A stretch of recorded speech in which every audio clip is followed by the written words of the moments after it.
avait tout. Et pourtant, il n'était rien. Connu sur TikTok, suivi par des milliers, admiré, applaudi, mais perdu. Un jeune homme, un croyant, en quête de lumière, mais noyé dans l'ombre des regards, jusqu'au jour où il a tout quitté, il a tout effacé, il a disparu, pas pour fuir, mais pour se retrouver. Voici l'histoire d'Ilyes. Ilyes était un jeune homme de 23 ans, vivant dans un petit village du Maroc, entre les montagnes de l'Atlas et les terres rouges du sud. Il n'était ni pauvre ni riche. Son père tenait une petite boutique et sa mère était femme au foyer. Ilyes avait terminé ses études secondaires, mais n'avait pas encore trouvé sa voie. Il passait son temps entre la mosquée, la maison et ses amis du quartier. Mais au fond de lui, il se sentait vide. Il priait, oui. Il jeûnait parfois. Il aidait son père. Mais son cœur, il sentait qu'il manquait quelque chose. Il avait l'impression de vivre par habitude, sans objectif réel. Il voulait faire quelque chose de grand, mais quoi? Un jour dans la mosquée, l'imam donna un rappel. Il dit, le prophète a dit, les actions ne valent que par les intentions, et chacun aura ce qu'il a eu l'intention de faire. Cette parole frappa le cœur d'Ilyes comme un éclair. Et si je faisais quelque chose, uniquement pour Allah, se dit-il. Cette nuit-là, il ne dormit presque pas. Il se leva pour prier, seul dans le silence. Il pleura, et il fit une dua sincère. Ya Allah, montre-moi un chemin. Je veux vivre pour toi. Je veux que ma vie ait un sens, un but. Guide-moi. Le lendemain, il décida. Il allait partir. Quitter son village, sa zone de confort. Il voulait voyager pour chercher la science. Pas pour devenir célèbre, pas pour faire des vidéos, pas pour impressionner, mais pour Allah seulement. Il alla voir ses parents. Son père resta silencieux un moment, puis dit « Mon fils, si c'est pour Allah, va, et je te fais confiance. » Sa mère, les yeux mouillés, le serra dans ses bras. « Allah te protège, mon fils, que ton intention reste pure. » Et ainsi, avec un sac à dos, un Coran, un petit cahier et quelques habits, Ilyes prit le bus en direction de Fès, la ville des savants, la ville de la Qarawiyyin. Il ne savait pas exactement ce qu'il allait y faire. Il n'avait pas de contact, pas de programme. Mais il avait une chose que peu de gens ont, une intention sincère. Et cela allait tout changer. Ilyes arriva à Fès à la tombée de la nuit. La ville était vivante, les rues pleines de passants, de vendeurs, d'odeurs d'épices et de tagines. Mais Ilyes ne connaissait personne. Il marcha plusieurs minutes dans la Médina, puis s'assit près d'un mur. Il posa son sac à côté de lui et regarda le ciel. « C'est ici que commence mon vrai voyage », murmura-t-il. Il chercha une petite chambre à louer. Avec l'argent qu'il avait, il trouva une pièce modeste, au fond d'une ruelle. Pas de lit. Juste un tapis au sol, une lampe faible et une fenêtre cassée. Mais il sourit. « C'est parfait », pensa-t-il. « Je ne suis pas venu ici pour le confort, mais pour Allah. » Le lendemain matin, il se leva pour Fajr à la mosquée. Il y rencontra un homme âgé, assis près de la porte. « Salam alaykoum, jeune homme. Tu n'es pas d'ici, non ?»« Alaykoum salam, non. Je suis venu pour étudier, si Allah me le permet. » L'homme sourit, d'un sourire profond. « Alors viens, je vais te présenter un professeur. » C'est ainsi qu'Ilyes fit la connaissance de Cheikh Rachid, un savant discret mais respecté. Il enseignait le fiqh, le hadith et le tafsir à quelques étudiants dans une petite salle. Cheikh Rachid le regarda longuement puis lui demanda « Pourquoi veux-tu apprendre la science ?»« Pour plaire à Allah » répondit Ilyes sans hésiter. Le cheikh hocha la tête. « C'est la seule bonne réponse. Alors commence. Mais sache que la science sans sincérité est un feu, et la sincérité sans patience est un piège. » Les semaines passèrent. Ilyes assistait à tous les cours. Il copiait chaque mot dans son cahier. Il posait peu de questions. Il ne voulait pas se faire remarquer. Il voulait juste apprendre. Pour Allah. Mais l'épreuve arriva vite. Un jour, alors qu'il revenait du souk, il trouva la porte de sa chambre grande ouverte. Quelqu'un avait volé ses affaires, son sac, ses habits, et surtout son cahier de notes. Ilyes s'effondra au sol. Il regarda autour de lui. Il n'y avait rien à faire. Pas de police, pas d'assurance. Il n'avait plus rien, juste les habits qu'il portait. Et son cœur brisé. « Pourquoi, ya Allah? Je suis venu pour toi, » dit-il en pleurant dans la nuit. Mais au lieu de repartir chez lui, il resta. Il alla voir Cheikh Rachid le lendemain et dit « On m'a volé toutes mes notes, mais je veux recommencer, même si je dois tout réécrire. » Le cheikh le regarda avec émotion. « Tu as compris le sens du hadith, mon fils. L'intention est tout. Continue. Allah voit tout ce que tu fais. » À partir de ce jour-là, Ilyes recommença depuis zéro. Il passait ses soirées à recopier ce qu'il avait retenu, Il dormait peu, il mangeait peu. Mais son cœur, lui, se remplissait. Un autre étudiant, Jalil, commença à remarquer cela. Il l'approcha un soir. « Hé toi, pourquoi tu te fatigues autant?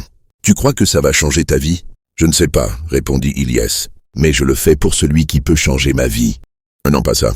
Ilyes avait progressé. Il maîtrisait des dizaines de hadiths, comprenait les bases du fiqh, récitait le Coran avec plus de justesse. Il ne dormait presque jamais après Fajr et il révisait chaque nuit avant de dormir. Il n'avait toujours pas d'argent, toujours pas de confort, mais il avait trouvé ce qu'il cherchait, la paix intérieure. Un jour, après un cours, un étudiant nommé Imran l'interpella. « À qui tu expliques bien les choses? Tu devrais faire des vidéos TikTok. Voilà, tu pourrais devenir populaire. »« Je ne cherche pas ça, » répondit Ilyes. « Mais imagine, dit Imran, si tu touches des milliers de gens, tu auras encore plus de hasanat, non ?» L'idée resta dans la tête d'Ilyes. Cette nuit-là, il ne dormit pas bien. « Et si je pouvais enseigner aux jeunes sur Internet ?» se demanda-t-il. « Et si ma voix servait à guider les autres ?» Après une longue prière et une consultation avec Cheikh Rachid, il décida d'essayer, mais à une seule condition, rester sincère. Ne jamais chercher la célébrité, juste transmettre ce qu'il savait. Pour Allah, il posta sa première vidéo, simple, sa voix, quelques mots de hadith, une musique douce et une image du Coran. En 24 heures, 300 vues. La semaine suivante, 1000 vues. Puis une vidéo explosa, plus de 50 000 vues en 2 jours. Des commentaires pleuvaient. « Tu m'as touché, frère, Yazak Allahu Khair. Continue, t'es un vrai. » Mashallah, quel rappel. Ilyes était choqué et un peu gêné. Il n'avait jamais cherché ça. Mais au fond de lui, une petite voix s'éleva. « Regarde comme les gens t'aiment. Tu peux devenir quelqu'un d'influent. » Et c'est là que le piège commença. Il commença à publier plus souvent. Il passait plus de temps à monter ses vidéos qu'à relire ses cours. Il vérifiait les likes. Il regardait les commentaires. Il priait toujours. Il étudiait toujours. Mais quelque chose avait changé. Une nuit, il rêva. Il était seul dans une pièce sombre. Il récitait un hadith devant des ombres.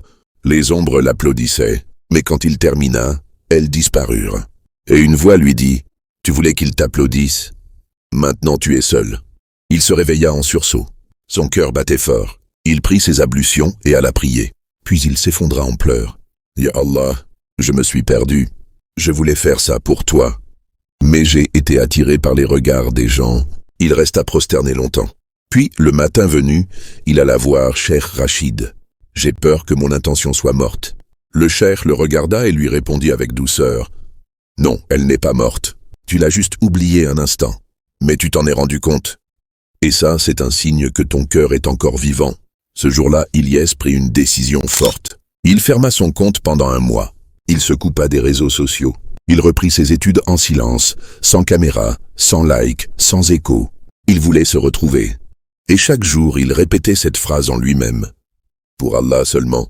Pour Allah seulement. » Après avoir quitté les réseaux, Ilyes s'était recentré. Il avait retrouvé le goût du silence, de l'étude, de la solitude avec Allah. Il passait du temps à méditer dans la mosquée, à aider les enfants du quartier et à écrire ses réflexions dans un petit carnet. Un jour après le Asr, Cheikh Rachid l'appela. « Ilyes, j'aimerais te présenter une famille. Ils cherchent un époux pieux pour leur fille. Ce n'est pas une obligation, c'est une proposition. Mais je pense que tu devrais les rencontrer. » Ilyes baissa les yeux surpris. « Moi? Mais je ne suis pas prêt. Je n'ai rien, pas de maison, pas de travail. »« Tu as la foi, répondit le cheikh. Et c'est ce qui manque le plus aujourd'hui. » Quelques jours plus tard, il rencontra la famille. Dans un salon modeste, entouré de tapis anciens, il vit une jeune femme accompagnée de sa mère. Elle s'appelait Safia. Elle parlait doucement, avec pudeur. Elle n'était pas impressionnée par les vidéos d'Ilyes, qu'elle avait vues avant qu'il ne ferme son compte. Elle lui posa une seule question. « Si Allah t'enlève tout ce que tu fais, continuerais-tu à l'aimer ?» Cette question le bouleversa. Il comprit qu'elle aussi cherchait un compagnon sincère. Après quelques rencontres, prières et réflexions, ils décidèrent de se marier. Leur nikah fut simple. Dans la mosquée, quelques témoins, un petit repas et des cœurs unis pour Allah. Mais le mariage même sincère est un nouveau test. Les premiers mois furent doux. Ils vivaient dans une petite chambre louée. Safia cuisinait avec amour. Ilyes étudiait, enseignait à quelques enfants pour gagner un peu d'argent et reprenait doucement ses écrits. Mais la pauvreté commença à peser. Les factures, les besoins, le manque d'espace, et surtout, la pression extérieure. Tu as du talent, frère. Tu devrais rouvrir ton compte TikTok. T'as vu les autres? Ils font des millions.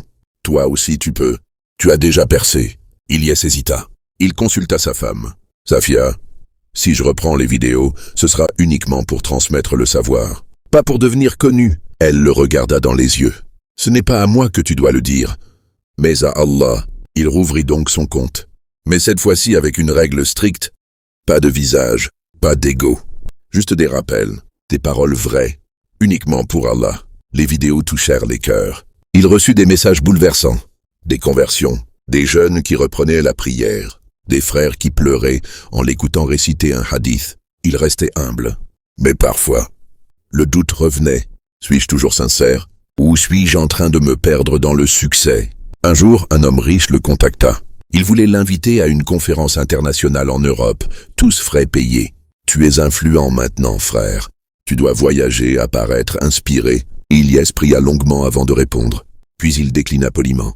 Je ne suis pas prêt, et je préfère rester dans l'ombre, là où ma Nia reste vivante. Ce soir-là, Safia lui dit, je suis fier de toi, mais surtout, je suis rassuré que tu sois resté fidèle à ton intention. Il sourit. C'est elle qui m'a ramené ici, et c'est elle qui me guide encore. 2 ans s'étaient écoulés depuis qu'Ilyes était arrivé à Fès. Il était devenu un jeune enseignant respecté, discret, calme, fidèle à ses principes. Ses rappels touchaient les cœurs. Les enfants l'aimaient. Les jeunes venaient lui poser des questions. Il vivait modestement mais paisiblement avec Safia. Un jour, après une petite leçon dans la mosquée, il trouva sa femme allongée, le visage pâle. « Tu vas bien ?»« Juste un vertige. Rien de grave, je pense. » Mais les jours passèrent, et elle s'affaiblissait. Fièvre, douleur, fatigue. Ilyes l'emmena chez un médecin. Le diagnostic tomba. Elle a une maladie rare, grave. On peut la traiter, mais il faut agir vite. Et ça coûtera cher. Ilyes sentit le sol se dérober sous ses pieds. Il rentra chez lui, s'assit au sol, et resta silencieux pendant des heures. Puis il leva les mains vers le ciel. « Ya Allah, je suis impuissant, mais toi, tu peux tout. » Il mit en vente ses affaires. Il ferma son petit centre. Il posta un appel à l'aide, humble, sans visage, avec une phrase. « Ma femme est malade. Si tu peux aider, fais-le pour Allah. » Les dons vinrent, peu, mais sincères. Il réussit à la faire hospitaliser. Chaque jour, il restait à son chevet. Il récitait le Coran. Il massait ses pieds. Il pleurait en secret. La nuit. Un jour, elle lui dit en souriant. « Tu te rappelles ce que je t'ai demandé la première fois qu'on s'est vu? » « Oui. Si Allah t'enlève tout, continueras-tu à l'aimer? » Elle hocha la tête. « Je sens que mon heure approche, et je veux que tu continues. Peu importe ce qu'il décide. » Ilyes sentit son cœur se briser, mais il serra sa main et dit « Que ce soit dans la joie ou la douleur, je veux rester fidèle à lui. » Quelques semaines plus tard, Safia rendit l'âme, un matin paisiblement. Pendant qu'il récitait Sourate Yasin, il ferma ses yeux, l'embrassa une dernière fois sur le front, et il répéta, les larmes coulant sur ses joues. Inna lillahi wa inna ilayhi raji'un. Le monde devint silencieux. Ilyes passa plusieurs jours sans parler. Il mangeait peu, ne sortait plus. Mais une nuit, en se prosternant, il ressentit une paix soudaine. Elle était un cadeau, et tu me l'as reprise. Ya Allah, je ne te reproche rien. Tu m'éduques par les pertes comme par les dons. Il se releva, s'essuya le visage, et ouvrit son carnet. Il écrivit. L'amour sincère survit à la séparation. La foi sincère survit à la douleur. Et l'intention sincère survit à toutes les épreuves. Le lendemain, il retourna enseigner. Il ne parla pas de ce qu'il avait vécu. Mais ceux qui l'écoutaient sentaient quelque chose de nouveau dans sa voix. Une force, une profondeur, une lumière. Car les cœurs brisés par Allah, brillants d'une lumière que rien ne peut éteindre. Les années passèrent. Ilyes n'était plus le jeune étudiant timide de 20 ans. Sa barbe avait blanchi, son dos s'était légèrement courbé, mais son cœur était plus droit que jamais. Il vivait toujours simplement, dans une petite maison près de la mosquée. Pas de luxe, pas de décoration, juste une bibliothèque, un tapis de prière et un cadre au mur. Les actions ne valent que par les intentions. Chaque semaine, il enseignait à de jeunes frères. Ils venaient de partout, certains curieux, d'autres motivés, certains perdus. Ilyes ne refusait personne.